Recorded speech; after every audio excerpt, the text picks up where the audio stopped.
7-ci sinif 2-ci mövzumuz ailə xərclərinin təyin edilməsi. Qidalanmaya ayrılmış vəsait. Gəlin görək ailə xərclərini necə müəyyən edə bilərik? Ailə xərcləri iki əsas qrupa bölünür. Hansı xərclərdir? Daimi xərclər və dəyişən xərclər. Bunlarla biz 5-6-cı sinifdə tanış olmuşduq. Daimi xərclər hansı ki, müəyyən vaxt ərzində dəyişmir. Dəyişməyən xərclərdir. Bu xərcləri qabaqcadan həyata keçirməyə planlaşdırmaq olar. Daimi xərclərə əsas qida məhsullarının alınması, kommunal xərclərin ödənilməsi aiddir və s. aiddir. Deməli, daimi xərclər hansılar oldu? Hansı ki, qida məhsullarının alınmasıdır, kommunal xərclərin ödənilməsidir. Bunları biz qabaqcadan həyata keçirə bilirik, planlaşdıra bilirik.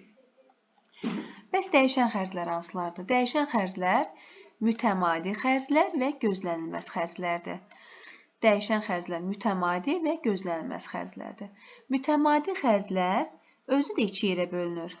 Qeyd eləyək bura. Dəyişən xərclər hansı ki, mütəmadi,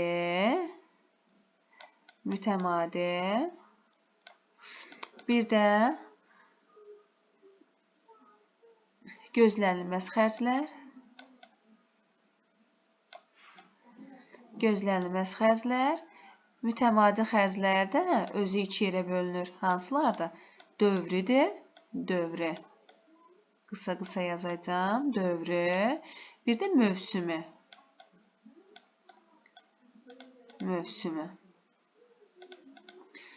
Deməli, dedik ki, xərclər iki yerə bölündü. Daimi xərclər, dəyişən xərclər. Daimi xərclər hansı ki, qida məhsullarının alınması idi, kommunal xərclər idi. Dəyişən xərclər isə mütəmadi və gözlənilməz xərclər aiddir buna. Mütəmadi xərclər özü də iki yerə bölündü, dövrü və mövsümü xərclər. Dövr xərclər nədir? Hansı ki, istismar müddəti qurtarıb. Düzdür, neyinirik? Yeni əşya alırıq.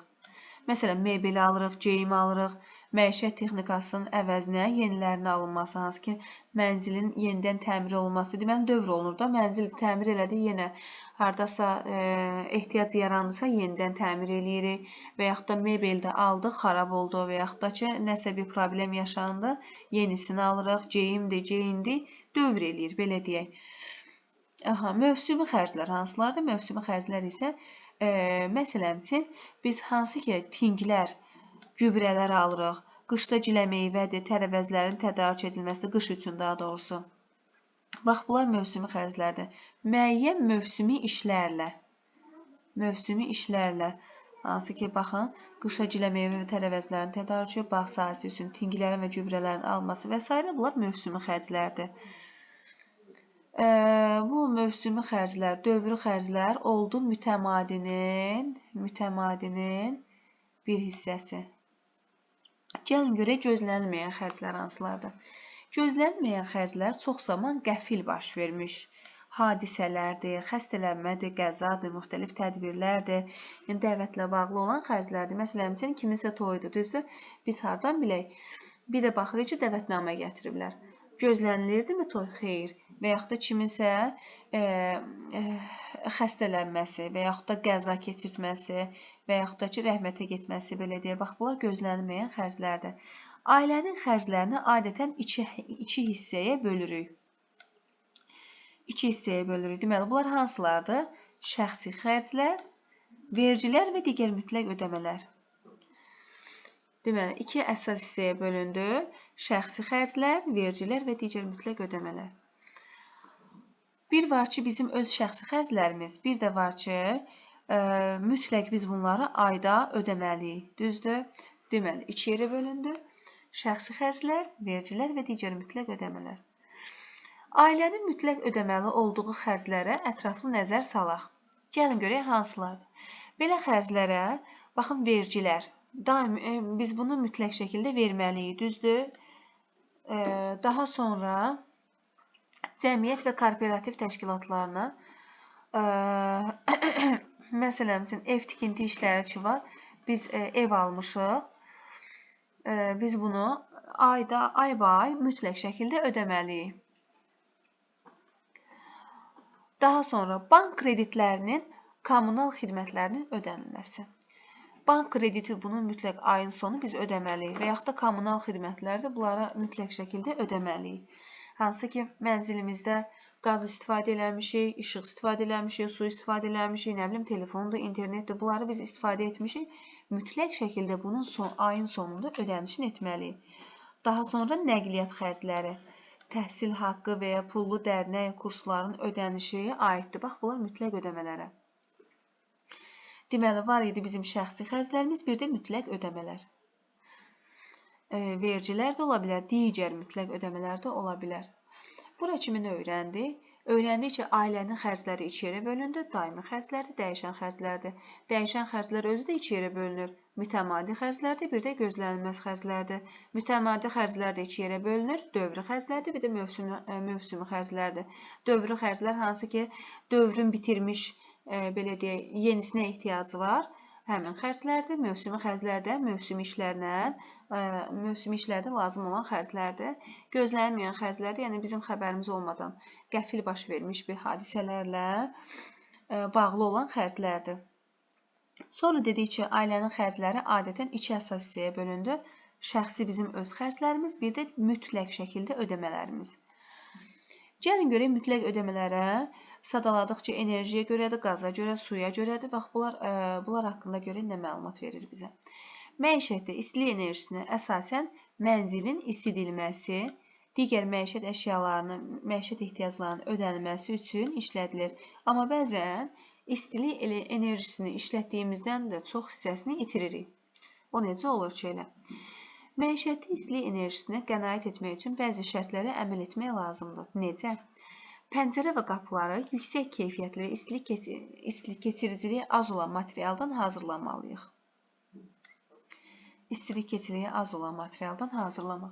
İsti havanın dövr etməsinə mane olmamaq üçün mebeli istilik ötürücüsü olmayan nöqtələrdə yerləşdirməliyik. Bir də nə edirik? İstilik ötürücülərini açıq saxlayırıq. Deməli, dedik ki, biz istiliyi itirməmək üçün nə etməliyik? Hansı ki, pəncərədir, qapılardır. Bunları istilik keçirici az olan materialdan hazırlamalıyıq. Havanın dövr etməsi üçün mebellərə fikir verməliyik. Daha sonra istilik ötürücülərini açıq saxlamalıyıq. Bu bizim enerjiyə görə ödəmələrimiz idi. Qaza görə ödəniş necədir? Onun mənzilə çatdırılması üsulundan asılıdır. Ya balonlarda, ya da qaz ötürücü borularla. Qazla isidilən şəxsi evlərdə ödəniş isidilən evin sahəsindən asılı olaraq az və ya çox ola bilər. Əgər evin sahəsi çoxdursa, mütləq şəkildə qaza görə ödəniş də çox olacaq. Azdırsa da az olacaq. Suya görə ödəniş büdcənin müəyyən hissəsini təşkil edir. Odur ki, ödənişin az olması üçün suyu bacardıqca az, yəni qənaət etməklə istifadə etməliyik. Telefondur, kabeldir, hansı ki, internetə görə ödənişlərdir, bütün vətəndaşlar üçün eyni tariflə həyata keçirilir. Bəli, mütləq ödəmələr, hansı ki, telefondur, kabeldir, bax, internetə görə ödənişlər hər kəs üçün eynidir. Amma qazdır, sudur, enerjidir, bunları biz nə qədər istifadə ediriksə, o qədər də, belə deyək də, pul yazacaq.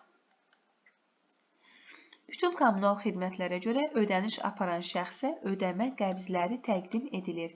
Ödəmələri bankomatlarda, müxtəlif bank kartları vasitəsilə də evdə də oturaraq onlayn ödəyə bilirik.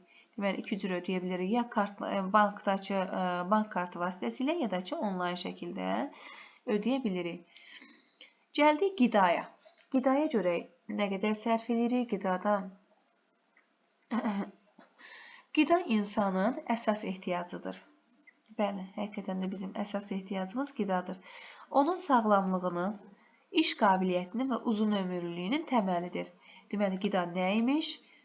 Əsas ehtiyacımız, sağlamlığımızı, iş qabiliyyətimizi, uzun ömürlüyümüzü, belə deyək, təməlidir. Uzun ömürlüyün təməlidir. Son vaxtlar tez-tez rasional, yəni düşünülmüş, rasional nədir? Düşünülmüş qidalanmadan danışır. İnsan necə rasional qidalana bilir? Düşünərək, düzdür? Rasional qidalanma orqanizmin normal inkişafını təmin edir. Normal inkişafını. Yəni, biz rasional qidalanmasaq, mədə ağrısı, mədə-bağırsaq problemi və yaxud da böyümə, uşaqlarda böyümə gecikər. Yəni, bir çox fəsadlar yarada bilir. Həyat və əmək fəaliyyətinin saxlanması üçün zəruri olan enerji ehtiyatını bərpa edir. Orqanizmin inkişaf prosesini reallaşdırır. Zərərli qida məhsulları orqanizmin mübarizə gücünü aşağı salır. Vaxtından əvvəl qocalmaya və bir çox xəstəliklərə səbəb ola bilir. Deməli, biz düşünülmüş necə qidalanırıq? Sağlam qidalar qəbul etməklə, hansı ki, zərərli məhsullardan istifadə etməklə biz mübarizə gücümüzü aşağı salırıq, vaxtından əvvəl qocalırıq və bir çox xəstəliklərin, belə deyirik, yaranmasına səbəb ola bilirik. Sağlam qidalanma rejimi və düzgün rasyon ev iqtisadiyyatının tərkib hissəsidir. Bəli, düzgün rasyon ev iqtisadiyyatının tərkib hissəsidir. Çünki sağlamlığımız və ailə üzvlərinin əmək qabiliyyətləri qidalanmadan birbaşa asılıdır. Qidalanmaya ayrılan xərclər ailə büdcəsinin əsasını təxminən 50%-ni təşkil edir. Qidalanmaya ayrılan xərclər hardasa təxminən 50%-ni təşkil edir. Biz 6-cı sinifdə öyrənmişdik ki, qidaya ayrılan xərclər 40% idi. Amma indi deyir ki, qidalanmaya ayrılan xərclər. Yəni, bu bizim çöldə yediklərimizə də daxildir. Yəni, evdən kənarda yediklərimizə də daxildir. Qidalanma tarazlaşdırılmış və rasional olmalıdır. Yəni, müəyyən tələblərə cavab verməlidir. Müəyyən tələblər dedikdə, burada müntəzəmlik var, müxtəliflik var, müntəzəmlik, müxtəliflik, bir də ki, lazımi miqdarda və keyfiyyətdə nəzərdə tutulur. Bu nə deməkdir? Yəni, biz deyirik ki, qidamızı tarazlaşdırmalıyıq, yəni düşünülmüş olmalıdır. Əgər biz bir gündə 5 dəfə qidalanırıqsa, məsələn, 6 dəfə qidalanırıqsa və yaxud da ki, gündə 1 dəfə qidalanırıq, bu düşünülmüş qidalanma deyil. Müxtəlifliyə fikir verin. Təsəvvür edin ki, səhər hər nədirsə yedik, günorta da süb, axşama da süb. Və yaxud da günorta da kabab, axşama da kabab. Yəni, bu cürə biz sağlamlığımıza ziyan yetirmiş ola bilərik. Daha sonra dedi, lazımi miqdarda. Yəni,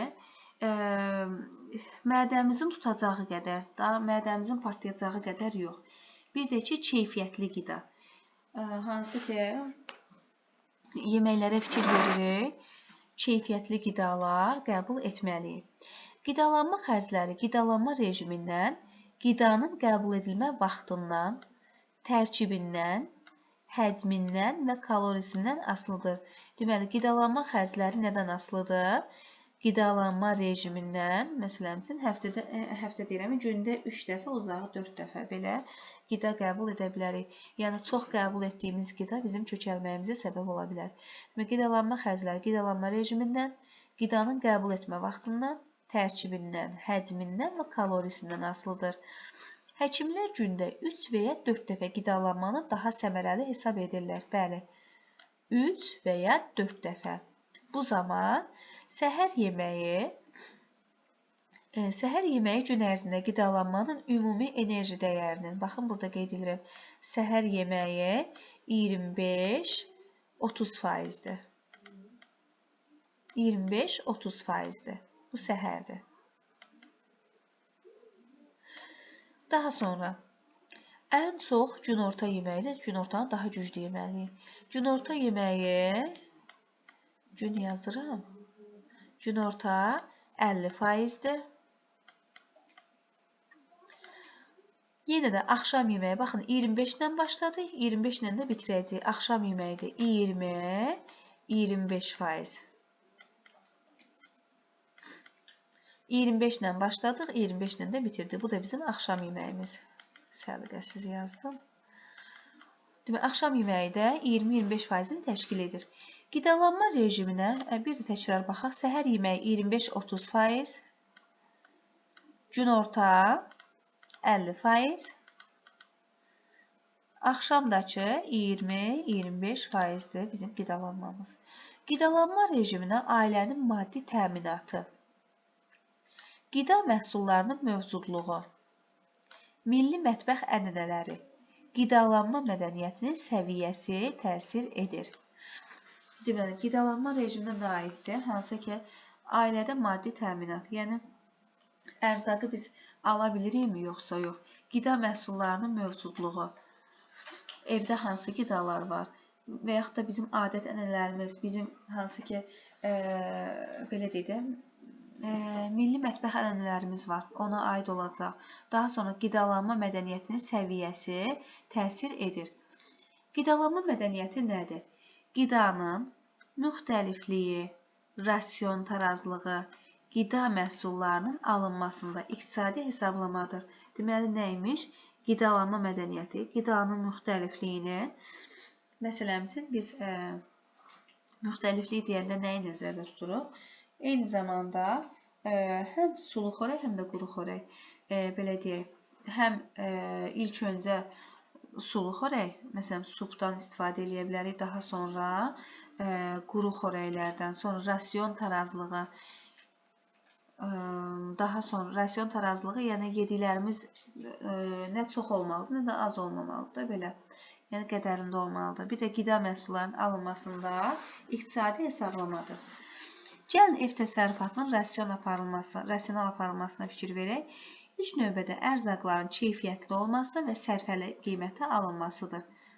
Keyfiyyətə fikir veririk, xarab olması, daha sonra sərfəli olsun. Yəni gedib çox da bahalı ərzaqları almırıq.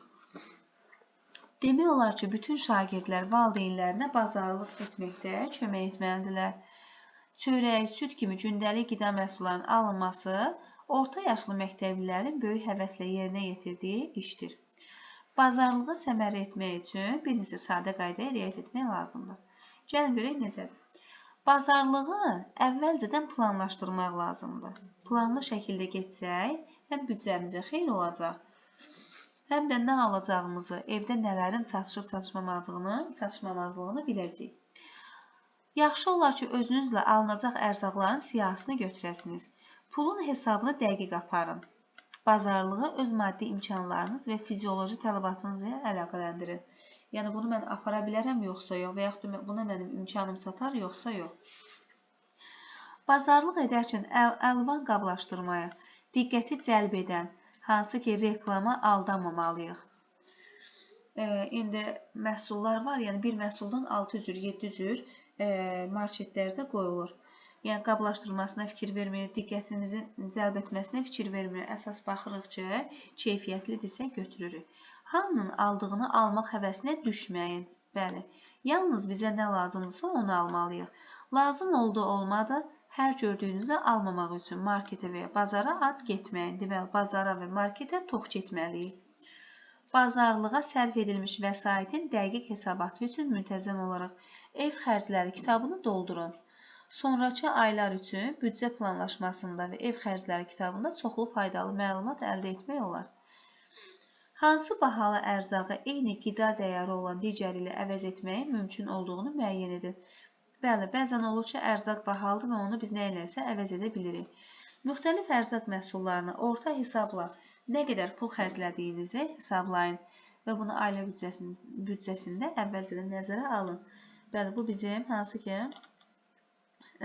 xərclər kitabımızdır. Belə deyək, çörək məhsulu bazar ertəsi nə qədər istifadə etdik, həftənin günlərinə görə ərzaq məhsullarının adı qeyd olunur və nə qədər, neçə manat, baxın, istifadə etdiksə biz onu qeyd edirik və cəmi ayda, bir ayda və yaxud da bir həftədə nə qədər maddi vəsait sərf etmişiksə, burada qeyd edirik. Ev xərcləri kitabı ailəyə aylıq hansı ərzaqdan nə qədər lazım olduğunu hesablamaq imkanı verir. Bir də ki, bu hesabat xarakterli, belə deyək, bu ay nəyə çox qənaət etmişik, nəyə çox israfçılıq etmişik, ona da fikir veririk. Bir neçə ay ərzində qidalanmaya ayrılmış xərclərin araşdırılması çox vacibdir. Çünki bu, büdcənin daha yaxşı planlaşdırılmasına və qənaətə, yəni artıq ərzağın alınmamasına imkan yaradır.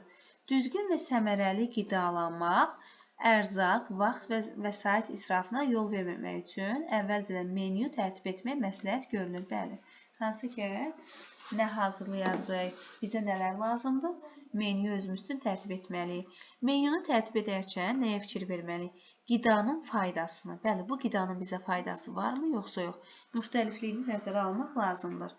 Məsələn, quru xörək 3 dənə bişirmişiksə, bu nəyə lazımdır? Müxtəliflik o deməkdir ki, bir sulu xörək, bir quru xörək, məsələn, gün ərzində hər yemədə biz istifadə etməliyik. Ərzaqın qida dəyəri onun qiyməti ilə ölçülmür. Bəli, qida dəyəri onun qiyməti ilə ölçülmür. Bəzən olur ki, göyərtilər, yəni ucuzdur, amma bizə çox xeyirlidir. Bəziləri düşünür ki, ərzaq nə qədər bahadırsa, bir o qədər də xeyirlidir. Amma bu, belə deyil. Ərzaqın qiyməti onun tərkibində olan yağların, zülalların, karbohidratların, mineral duzların, vitaminlərin miqdarı ilə müəyyən edilir. Deməli, ərzaqın qida dəyəri nə idi? Yağlar idi, zülallar idi, karbohidratlar idi, mineral duzlar və vitaminlərin miqdarı ilə müəyyən edilir. Qida məhsullarının enerji dəyəri kalorilərlə ölçülür. Bəli, enerji dəyəri kalorilərlə ölçülür. Məsələn, 1 qram yağda orta hesabla yağda deməli 9,3 kalori var. 9,3 kalori var. Eyni zamanda 1 qram zülal və ya karbohidratda 4,1 kalori var. Deməli, yağda, belə götürsək, yağda kalori 9,3-dür. Eyni zamanda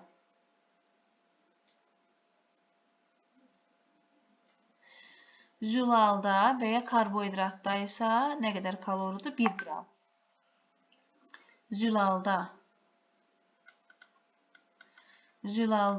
1 qramdır.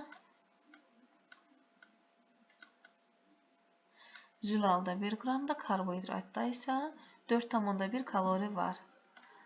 Karbohidratı qısa yazacağım. Karbohidrat 4,1 kalori var. Deməli, yağda 9,3 kalori, zülalda 1 qram, karbohidratda isə 4,1 qram kalori olur. Yadda saxlamaq lazımdır ki, fiziki əməklə məşğul olan insanın qidaya tələbatı zehni əməklə məşğul olandan daha artıqdır. Bəli, hansı ki, fiziki əməklə məşğul olan daha çox kalori itirir. Ona görə də fiziki əməklə məşğul olan tələbatı hansı ki, zehni əməklə məşğul olandan nisbətən daha artıqdır. Hər ailə qidalanma xərclərini planlaşdırmalıdır. Bəli, planlı şəkildə belə deyək, qidalanma xərclərini qeyd etməlidir. Bu zaman ailənin tərkibini, yəni ailədə neçə nəfər var, onun ayrı-ayrı üzvlərinin enerji sərfini, qida məhsullarının tələbatını, yəni bu gündəlik də ola bilər, həftəlik də, aylıq da, illik də ola bilər. Onların əldə edilməsi və tədarükünü, qidanın saxlanma və hazırlanmasını, həyatıyanı sahədə qida məhsullarının istehsalı imkanlarını nəzərə almaq lazımdır. Belə müəllimlər, bu mövzumuzda hansı ki, vacib informasiyalar çoxdur. Diqqətlə özünüz də oxuyarsınız. İnşallah ki, testlərlə daha da yaxşı mənimsəyəcək.